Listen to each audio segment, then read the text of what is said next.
Morning, good afternoon, good evening students. जब भी आप मेरी क्लास अटेंड कर रहे हैं, जो भी टाइम हो रहा है, आई होप आप लोगों के सबके 10th बोर्ड के एग्जाम पेपर अच्छे हुए होंगे, बहुत ही बढ़िया हुए होंगे और आप फुल एनर्जी में अब क्लास 11th में आए होंगे। और इसी एनर्जी के साथ अपन अपनी क्लास 11th को स्टार्ट करेंगे। तो क्लास 10th की स्टडीज में और क्लास 11th की स्टडीज में क्या डिफरेंस है स्टूडेंट्स? बहुत बड़ा डिफरेंस है। आपने जो 5 चैप्टर्स जो क्लास 10th में फिजिक्स में पढ़े हैं, वो चैप्टर्स आपकी एक पूरा बुक बन जाएगी, एक पूरी, उसमें भी पार्ट्स होंगे, part first and part second. जैसे आपका 9th का सिलेबस पूरा 11th में रिपीट होगा, 10th का सिलेबस आपका 12th में रिपीट होगा। तो आपको बहुत मोटी मोटी बुक्स पढ़नी है फिजिक्स की। आपका 5 चैप्टर्स, मैं कहूं 5 चैप्टर में जितना सिलेबस था उससे भी ज्यादा सिलेबस एक चैप्टर में होगा 11th क्लास में।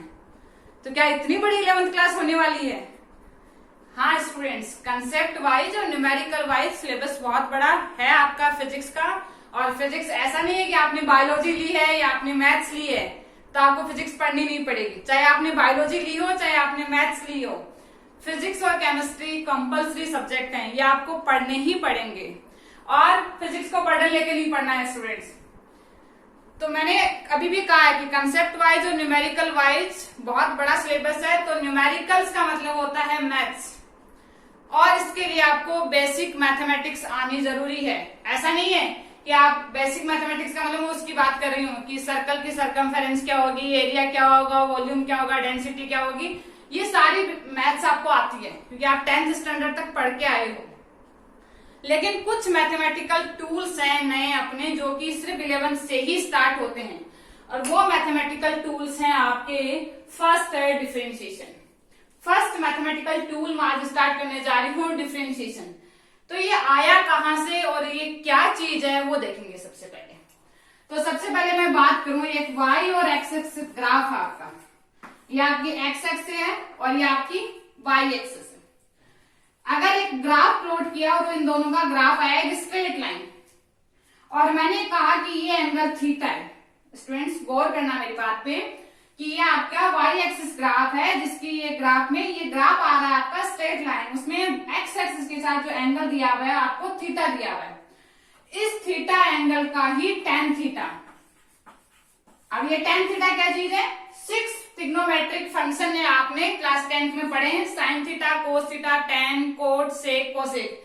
वही एक tan थीटा आपका एक ट्रिग्नोमेट्रिक फंक्शन है, यानी इस थीटा का आप tan थीटा लेंगे। जैसे मान लो फॉर एग्जांपल ये 45 है तो यहाँ पे tan 45, ये 30 है तो tan 30, ये 90 हो फॉर एग्जांपल, ये यहाँ आ गया तो tan 90, tan 60। तो ये थीटा जितना होगा उसके हिसाब से आपको tan थीटा लेना है, और इस tan थीटा को ही अपन बोलेंगे स्लोप।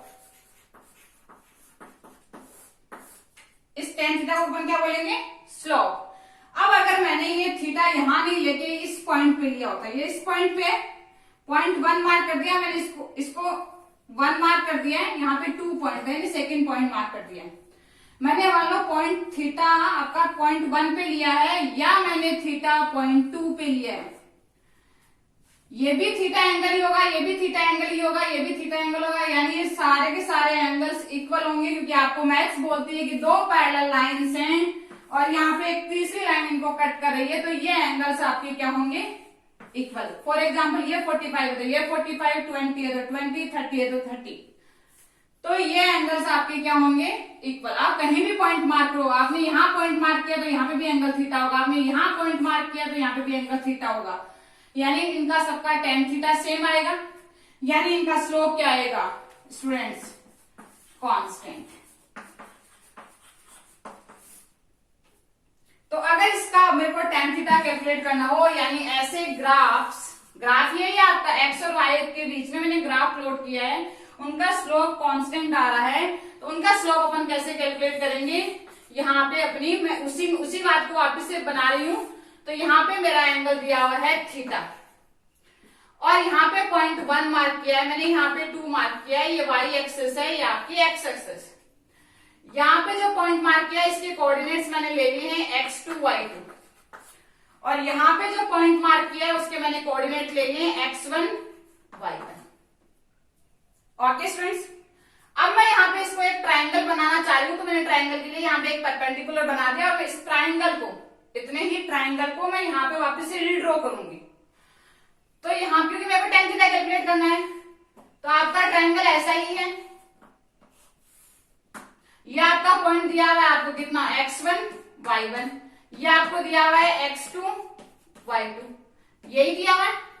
इसी ट्राइंगल को मैंने वापस से रीड्रॉ किया है, तो ये आपका x1 y1 हो गया, ये x2 y2 हो गया, ये आपका एंगल कितना दिया हुआ है, थीटा।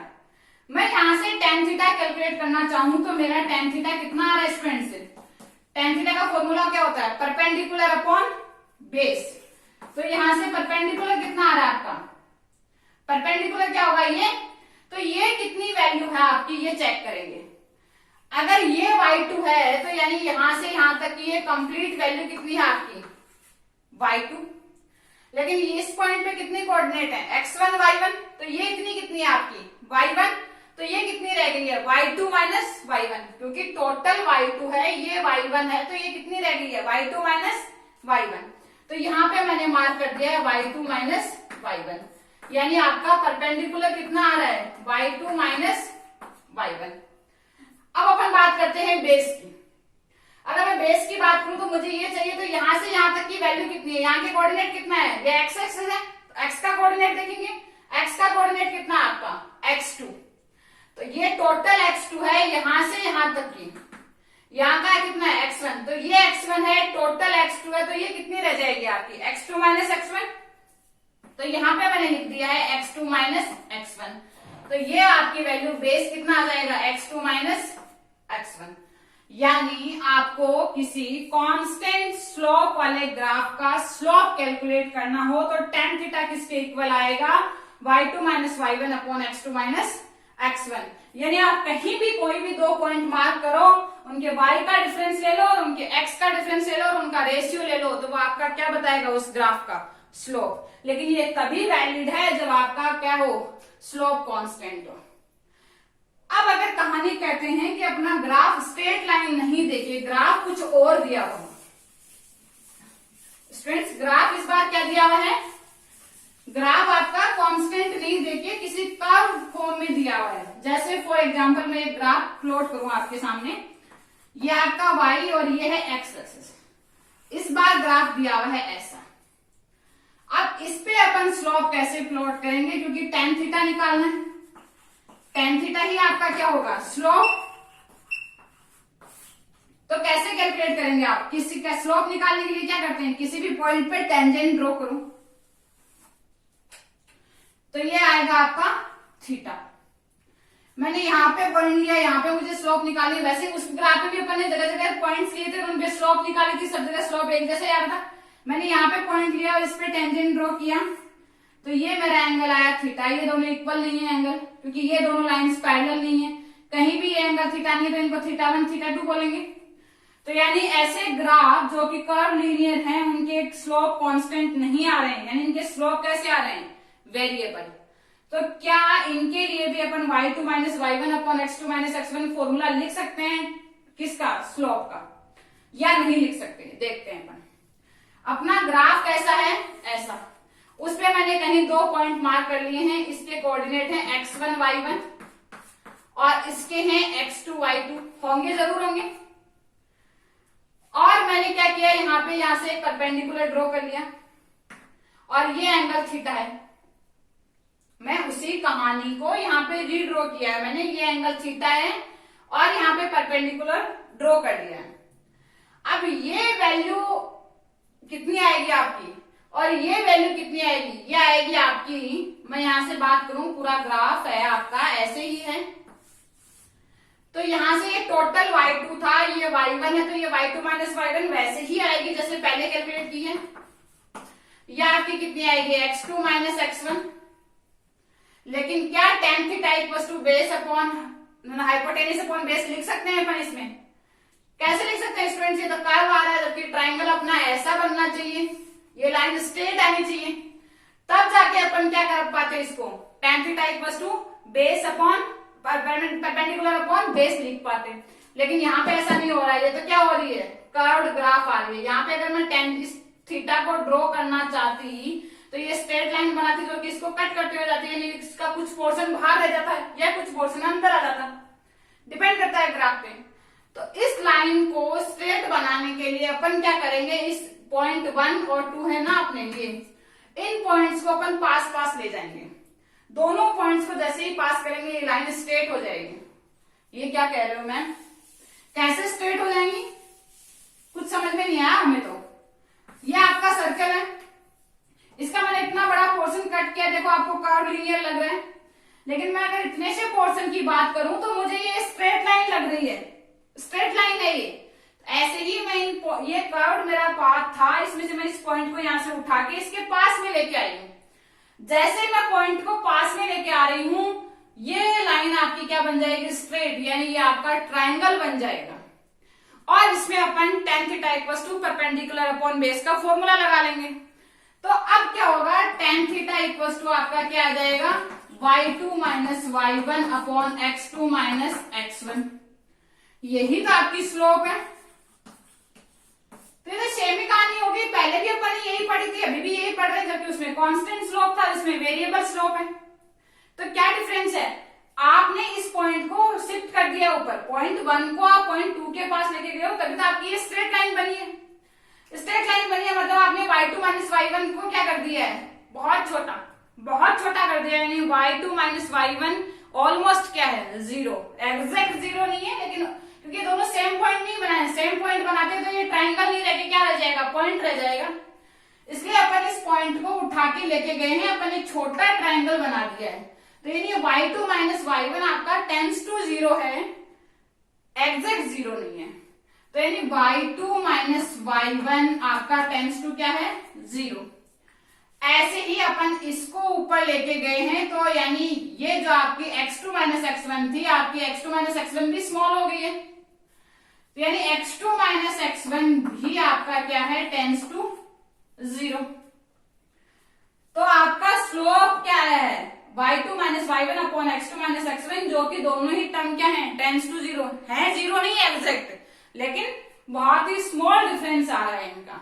और अगर ऐसी टेंस टू 0 होती हैं तो फिजिक्स एक नई फिजिकल क्वांटिटी, यानी एक नया छोटा सा टर्म है जो काम लेती है, उसको बोलेंगे अपन डी से रिप्रेजेंट करेंगे। तो ऊपर किस में आ रहा है, डी में, किस में चेंज हो रहा है, वाई में, तो डी वाई। नीचे किस में चेंज हो रहा है, डी एक्स, और ये आपका क्या हो जाएगा, tan थीटा, और ये क्या हो जाएगा, स्लोप। बाकी कहानी सिर्फ मैंने समझाने के लिए पढ़ाई है आपको, आप मैथ्स में वापस से पढ़ोगे सारी कहानी, मैथ्स की टर्म्स थी, लेकिन ये जो कहानी है, ये जो रिजल्ट है, ये अपने फिजिक्स में काम में आएगा, ये अपने को फिजिक्स में पढ़ना ही पड़ेगा। तो tan theta equals to dy by dx equals to slope, यानी जिनकी स्लोप, ऐसे ग्राफ जिनकी स्लोप वेरिएबल है, उनकी स्लोप कैसे निकालेंगे, dy बाई dx, और वो किसके इक्वल होगी, tan थीटा के। अब इस dy बाई dx को ही अपन बोलते हैं डिफरेंशिएशन, क्योंकि मैंने कहा ना फर्स्ट मैथमेटिकल टूल अपन पढ़ रहे हैं वो है डिफरेंशिएशन। तो dy बाई dx ही आपका क्या है, डिफरेंशिएशन। अब ऐसा नहीं होगा कि आपको फिर प्रॉब्लम में लिख के भेजेगा कि इस चीज का आप डिफरेंशिएशन कर दो, मे भी ऐसा लिखा हुआ हो, लेकिन ऐसा नहीं लिख के आपको कैसा लिखा हुआ होगा, इस टर्म को अपन बोलते क्या है वो देखते हैं। आपने velocity equals to displacement upon time 9th standard में पढ़ा है, मैंने पढ़ाया भी है आप लोगों को। तो इसको आपने रेट ऑफ डिस्प्लेसमेंट बोला है, उसको वेलोसिटी बोलेंगे, रेट ऑफ डिस्प्लेसमेंट ही आपकी क्या है, वेलोसिटी। तो यहाँ पे रेट ऑफ डिस्प्लेसमेंट, यानी जो टर्म ऊपर आती है उसके लिए रेट वर्ड काम लेते हैं ना, rate of change of y, rate of change of y with respect to x is known as differentiation.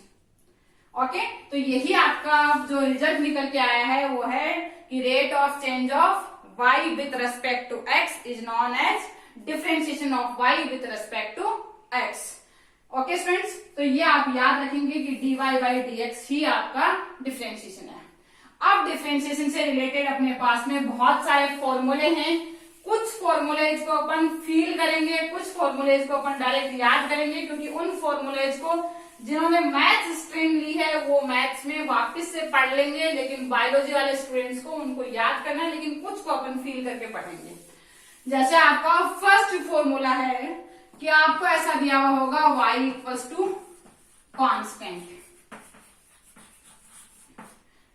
की इक्वेशन दी हुई होगी y इक्वल टू कॉन्स्टेंट, और आपका इससे डिफरेंशिएशन पूछेगा कि calculate rate of change of y with respect to x और calculate the differentiation of y with respect to x। कुछ भी लिखा हुआ हो, दोनों एक ही बात है। अब आपको y इक्वल टू कॉन्स्टेंट दिया हुआ है, तो इसका जो dy बाई dx आएगा वो आएगा स्टूडेंट्स 0। और ये आया कैसे dy by dx equal to 0? For example लिया है मैंने y equal to 5, y equal to 5 यानी y equal to constant, dy by dx यानी मुझे इसका डिफरेंशिएशन करना है, dy बाई dx वो कितना आया है 0।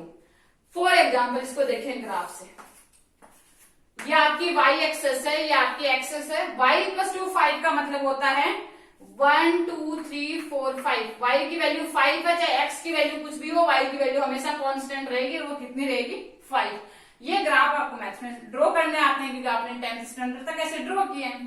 तो y इक्वल टू 5 का ग्राफ आपका ऐसा है। अब ये देखो, ये दोनों लाइंस पैरेलल हैं, ये दोनों लाइंस पैरेलल हैं, तो यानी एक्स एक्सिस के साथ आपका ग्राफ कितने का एंगल बना रहा है, थीटा इक्वल टू कितना बना रहा है 0 डिग्री। तो tan थीटा आपका कितना आएगा 0, और tan थीटा 0 है यानी स्लोप क्या आएगा 0, और स्लोप ही क्या था आपका dy by dx equal to 0। तो यानी किसी कांस्टेंट का आपको डिफरेंशिएशन करना हो, कोई भी कांस्टेंट लिखा हो, 1000 लिखा हो, 500 लिखा हो, 50,000 लिखा हो, 1 लिखा हो, 2 लिखा हो, कुछ भी कांस्टेंट हो, उसका डिफरेंशिएशन, उसका dy बाई dx हमेशा क्या आएगा 0। उसको फील भी कर लिया आपने mathematically as well as in terms of physics. Okay, next जो फर्स्ट फॉर्मूला हो गया अपना फिजिक्स का कि y इक्वल टू कॉन्स्टेंट दिया हुआ हो तो उसका डिफरेंशिएशन हमेशा क्या आता है 0, यानी किसी भी कांस्टेंट का डिफरेंशिएशन हमेशा क्या होगा 0। ओके, नेक्स्ट जो फॉर्मूला अपने पास में आया है वो कहानी है स्टूडेंट्स नंबर 2, वो है आपका y इक्वल टू आपको दिया हुआ हो x की power n, y equal to दिया हुआ हो x की पावर n, और इसका आपको dy बाई dx कैलकुलेट करना हो। तो dy बाई dx होगा n, यानी पावर को पहले रख लो और एक पावर कम कर दो। तो n को पहले ले आए, n x की power n minus 1। For example लेंगे अपन कि इसका एग्जाम्पल क्या होगा। तो एग्जाम्पल की बात करूं मैं तो y इक्वल टू मैंने लिया है x to the power for example 5। देखो x की पावर n यानी x की पावर 5, n जहां पे आपका कोई कांस्टेंट डेटा है। अब देखो इसका dy बाई dx निकालना हो मुझे, ये आपका एग्जाम्पल है। तो इसका dy बाई dx निकालना हो तो क्या करेंगे, पावर को पहले रखेंगे, n को पहले रखा है तो यानी यहाँ पे क्या आ जाएगा 5, x to the power n minus 1 यानी 5 माइनस 1, तो कितना आएगा 5 x टू दी पावर 4। किसकी वैल्यू आई है dy बाई dx। अब ये फॉर्मूला आया कहां से, इसको भी फील लें कैसे अपन ने लिखा है। तो इसका अब x की पावर 3 2 1, तो ये तो ग्राफ अपने थोड़े बड़े बन जाएंगे, अभी अपने को समझ में नहीं आएंगे, लेकिन y इक्वल टू x का ग्राफ अपना पड़ा हुआ है, उसी से मैं इस चीज को फील ला के दिखाती हूँ आपको कि कैसे आपके काम समझ में आएगी। y इक्वल टू x आपको दिया हुआ है, इसका डिफरेंशिएशन करना है मुझे, तो dy बाई dx x की पावर 1 लिख सकते हैं इसको, कुछ भी पावर नहीं होती मतलब 1 है, पावर को पहले रखा x टू दी पावर 1 और क्या करना है माइनस 1, n माइनस 1, तो 1 minus 1 x to the power 1 minus 1 क्या हो गया 0, x टू दी पावर 0 क्या हो गई 1, तो आपकी dy बाई dx क्या आया आपका 1। यहाँ पे dy बाई dx आपका क्या है 1। अब देखते हैं इसी चीज को dy बाई dx आया आपका 1 कब, जब y इक्वल टू आपने x लिया है। मैं इसी का ग्राफ बना रही हूं स्टूडेंट्स, x एक्स है, y एक्स है, y equal to x, graph कैसा आता है straight line. y equal to x लिया है आपने, यहाँ पे dy बाई dx कितना है आपका 1, यानी ये किसकी वैल्यू आई है स्लोप, यानी किसकी वैल्यू आई है tan थीटा, और tan थीटा जब आपका y इक्वल टू x होता है तो tan tan थीटा कितना आता है 45, और यहाँ पे भी कितना आ रहा है डिवाइड बाई dx 1। इसका मतलब ये मैथमेटिकली भी पॉसिबल है और इन टर्म्स ऑफ डिफरेंशिएशन भी पॉसिबल है। ओके स्टूडेंट्स, तो ये आपका सेकंड टूल था जो फिनिश हुआ है, मतलब डिफरेंशिएशन का सेकंड फॉर्मूला है जो कि फिनिश हुआ है। फर्स्ट था y इक्वल्स टू कांस्टेंट, यानी कांस्टेंट का डिफरेंशिएशन 0 होता है। स्टूडेंट्स आंख बंद करके, कि कितना भी लिखा हुआ, ऐसा नहीं है कि 1000 आ गया तो मुझे सोचना पड़ रहा है। 1 का तो डिफरेंशिएशन मैम 0 होता है, लेकिन 1000 आ गया तो मुझे एक बार के लिए सोचना पड़ा। बिल्कुल नहीं सोचना है स्टूडेंट्स। अगर आपका कांस्टेंट कुछ भी डेटा लिखा हुआ हो, उसका डिफरेंशिएशन हमेशा क्या आएगा 0। सेकंड पढ़ा है अपन ने y equal to x to the power n। अगर ऐसा लिखा हुआ हो तो n को पावर को पहले रख लो, पावर एक कम कर दो और आपका क्या हो जाएगा डिवाइड बाई dx हो जाएगा n x to the power n minus 1। जैसे फॉर एग्जाम्पल मैं आपको एक न्यूमेरिकल दे रही हूं y equals to x to the power 7। इसको आप सॉल्व करेंगे और मुझे कमेंट बॉक्स में इसका आंसर बताएंगे। ओके स्टूडेंट्स, इस प्रॉब्लम को सॉल्व करेंगे और मुझे कमेंट्स में इसका आंसर बताएंगे। जो करेक्ट फर्स्ट स्टूडेंट होगा, देखते हैं वो कौन है। ओके स्टूडेंट्स, तो कहानी है नेक्स्ट थर्ड टूल की, यानी थर्ड आपका फॉर्मूला क्या है। फर्स्ट हो गया y equal to x to the power y equal to constant, second हो गया y equal to x to the power n। Third कहानी है आपकी, आपको जो आई है वो है y इक्वल टू एक्स, यानी मैं इसको भी एक फॉर्मूला बना दिया है मैंने, जो कि अपन अभी डिस्कस कर चुके हैं। उसका डिवाइड बाई dx क्या आएगा 1। तो हमेशा y इक्वल टू एक्स यानी सिंगल पावर दी हुई हो तो डिवाइड बाई dx आपका क्या होगा 1। या अगर आपसे उल्टा पूछ लिया किसी ने कि किसी का स्लोप 1 है तो उसमें tan थीटा कितना आएगा 45, यानी थीटा कितना आएगा 45, tan थीटा आएगा 1 तो थीटा आएगा 45, यानी वो एक स्ट्रेट लाइन ग्राफ है आपका। ओके, जिसकी स्लोप कांस्टेंट है, वो कांस्टेंट स्लोप कितनी है 45। Okay students, thank you, have a nice day. Next problem में, नेक्स्ट आपके क्लास में अपन इन्हीं के आगे प्रॉब्लम सॉल्व करेंगे और इन्हीं को डिफरेंशिएशन के टूल्स को आगे पढ़ेंगे।